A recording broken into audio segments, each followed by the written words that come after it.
Hi y'all, and welcome back to a new video. My name is Anna and I am your host up here. Welcome to my channel. I'm so excited that you're here. If you haven't done it yet, make sure to subscribe my channel and follow my Instagram so you're always updated for what's new. In today's video, we want to talk about saying goodbye. Before we get started with this video, I just wanted to ask you, what did you do to make your goodbyes a little bit easier? Did you have a goodbye book, or did you throw a party? Or what did you do to say goodbye to your friends and family back home? Saying goodbye is a lot for everybody involved, for you, for your parents, your friends. It's a lot of emotional stuff and it can be really, really hard. I want to give you some advice and some tips on how to make saying goodbye a little bit easier. It is much easier to say goodbye for a person who is leaving.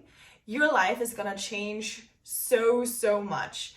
It doesn't matter if you're going to a different country to be an au pair or just in general, but if you're the person who leaves, it is much easier for you to go that step because you're excited. You cannot wait to start this new life and you're just thinking about things, what you're gonna do and the food you're gonna eat and the people you're gonna meet, and it's just like so exciting and amazing. But for the people who are staying behind, it can be much harder. And so we always have to think about that we also have to comfort them, that we have to inform them about our few steps or about our next steps so they feel involved and welcomed and not like, oh, I don't care about you anymore. The biggest fears that I had before leaving was, am I gonna be able to walk through the security gate at the airport, or am I gonna be like, oh my God, I can't go? And also, I mean, of course, I was afraid that I would miss out on things, that I would lose friends, that someone would die while I was gone. And to have those fears is totally normal, and I also think kind of important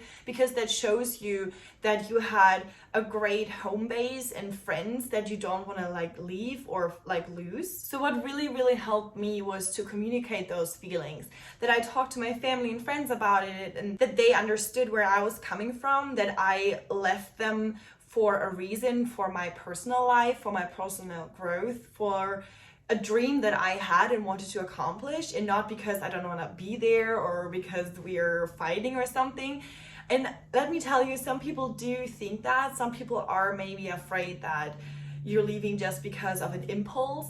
So make sure to like prepare them, talk to them over and over again. Like, don't come the day before and be like, so just so you know, I packed my suitcase and I'm gonna like move to a different country for the next 12 months. Keep them in your thought process. Keep them in your like application process and be like, hey, this is an idea that I have. I really want to do this. I would love for you to support me and I want you to be a part of this, but this is like what's going on. It can happen that you will lose people during that time. It is normal that people grow apart, that sadly people die and you are not going to be there for that.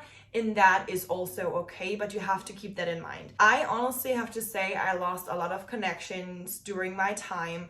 And I have to say, I think 1 year is kind of manageable, like a year is not that long. But after 3 years and that I wasn't able to go home during that time, I lost a lot of connections. And it always goes both ways. Like, I could have done more, they could have done more. It is always a two-way street. That is life and people grow apart, and that is also okay. But keep that in mind that saying goodbye can be the last time you see that person. And I know that sounds super dramatic, but honestly, it is the truth. So just keep that in mind that it might happen. On the other side, we live in such an amazing time. We have FaceTime, we have Zoom, we have like all those electronical things. So you're always going to be able to be in contact with the people that you like left behind. Just keep in mind, if you're always attached to like two countries at the same time, like if you have a foot in both countries, you want to be there, you want to be a part of that, and you get FOMO, and then you can't really enjoy the time that you have here, and you might get homesick pretty fast. So just keep that in mind, but also you can tell this your family and your friends, like, hey, let's make a Skype day and let's Skype every Saturday at 9 a.m. American time, which is like 3 in Europe or in Germany, for example. So just tell them, and then you can like do those Skype dates, FaceTiming. You can also like share pictures because, I mean, it is so amazing. You don't really need to wait for something. You can just like send it and they get to see it right away, and then you can talk. So there is a way of like keeping in touch and keeping each other informed. I upload a lot on my Instagram, so my family and friends are always informed about what I'm doing. I'm gonna like upload pictures from the kids or my daily life, and so everybody can see, oh yeah, she's at the beach right now, or she's doing this and that. So there is a way of like keeping people in your life even though that they're not here. It was kind of hard for me back then because I was dating somebody at that time, and so it was really hard for me to actually decide, do I want to go and kind of risk losing this relationship, or do I gonna stay and just keep maybe having a relationship? But the thing is, in life you never know what's happening, and what I learned is that I don't want to hold back my decisions based on somebody else. And I know that maybe sound kind of tough, but for me it's like, it is my life and I have to do what's best for me. And I dreamed about living in the US my entire life. So it was really, really important for me to do this for myself and say, no, I'm gonna do what I told myself to do to make myself proud. And it is really important to me that I'm not disappointed in myself. And it was hard because we were just young and it was like a big thing for me, and he didn't really understand where I was coming from.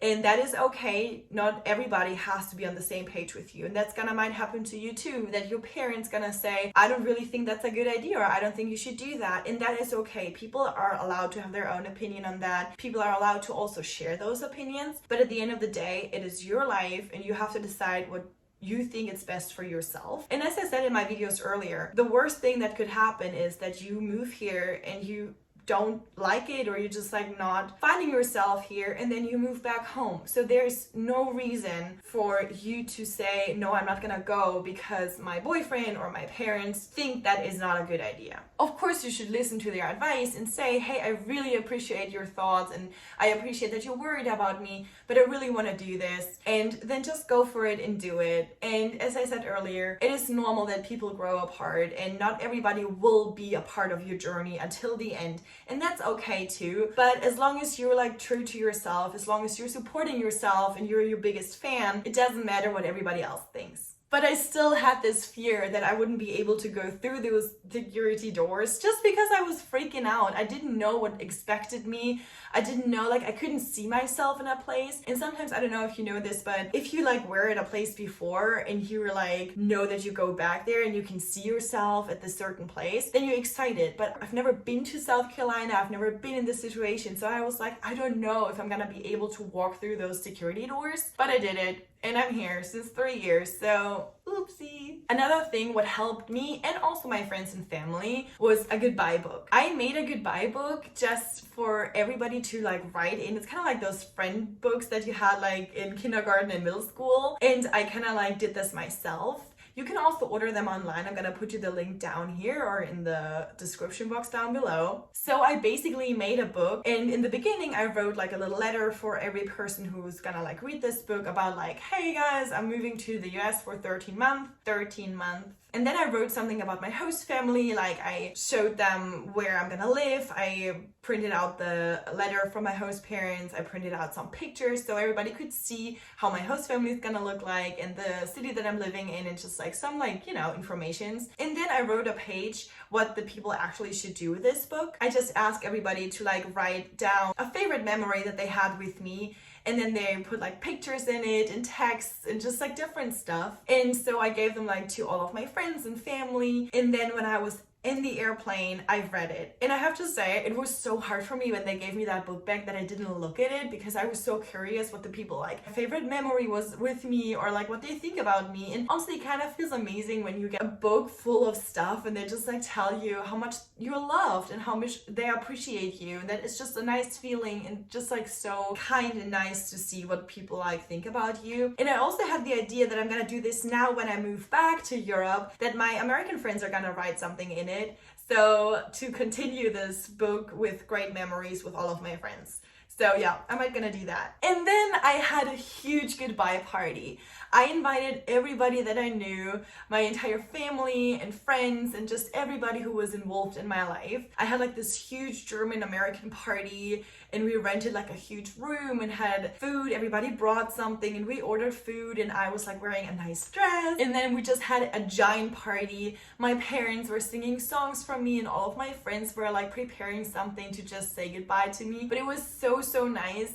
And I felt so honored because all those people were there for me to say goodbye. And yes, it was also kind of hard because I was leaving 2 days later. And sometimes it's hard to like concentrate on one emotion because there's so many and you also don't know what's happening and when you're gonna see them again. But at the end of the day, it was really nice to have the entire group together, to just like lay in each other's arms and sing 2 songs and party in the USA and you know, all that stuff. And it made it really special. And I loved having that memory for me because when I look back, I'm not sad. I'm not, oh my god, I left them and I feel so bad. It was a last hurrah, and people who know me knows that I like last hurrahs and I also like big things. So it was like perfect for me. So the advice that I can get you is to make just like this memory book for yourself. Ask your friends and family if they just could like write 1 page or something, what they really enjoyed with you or what they're looking forward to when you're back, or maybe your favorite recipe or something. And saying goodbye can be also really fun. As I said with the party, it was not sad, it was more like a celebration for something new and exciting. And I loved having that. And if you're kind of like a person who enjoys that as well, just do that. Or maybe invite them for a bonfire and make s'mores, or just like something to get the entire group together to have this like last awesome memory together, because then saying goodbye is much easier. It is also totally okay to feel different emotions during that time. I kind of felt guilty because I was so excited and couldn't really understand why my ex-boyfriend, for example, was kind of upset, or my parents were kind of sad. So it was kind of hard for me to understand where they were coming from. But looking back, I totally understand that this part is really hard because you're moving on in your life and nobody exactly knows what's happening. And especially during this time with like COVID and everything what's going on right now, it is not really said, oh yeah, she is coming back, or she is coming back in a year or maybe 2. Like there's no time frame on it. And I mean, I've been there. I tried to go back in my first year, but then I couldn't because of COVID. And then I stayed for 3 years instead of like 1 or 2. And it is hard. It is hard for the people that you leave behind. But as I said earlier, it is your decision. It is important that you're feeling good with that. You don't have to please everybody and you don't have to make everybody else happy. And I think that's also for especially young people, that we're trying to make everybody happy and to like, you know, please everybody. But it is impossible. And it's so important that you're like happy with your decision, that you're happy with yourself. So just listen to yourself, listen to your guts, make what feels right for you. Inform the other people, listen to their opinions. But at the end of the day, the decision is up to you. If you have any questions, or if you need somebody who just listens, who's been in this situation, feel free to just reach out to me. I'm happy to help. I'm happy to listen to you. I know this can be a lot, and I know this is like really emotional and attached to a lot of emotions and memories, and that is okay. You should feel all those feelings. If you want to cry, then cry. If you want to laugh, then laugh.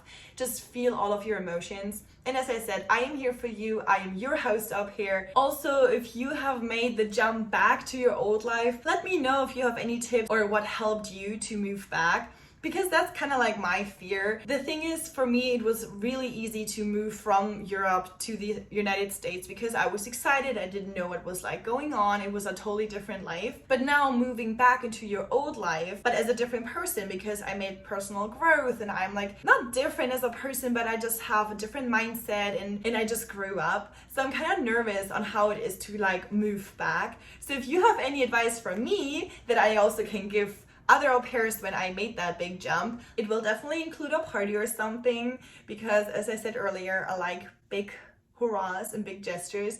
But yeah, I'm a little bit nervous about that. So if you like made this big jump, let me know. I would really appreciate your help. Thank you so much for being here, and I hope you all have a wonderful week and happy Sunday. Bye.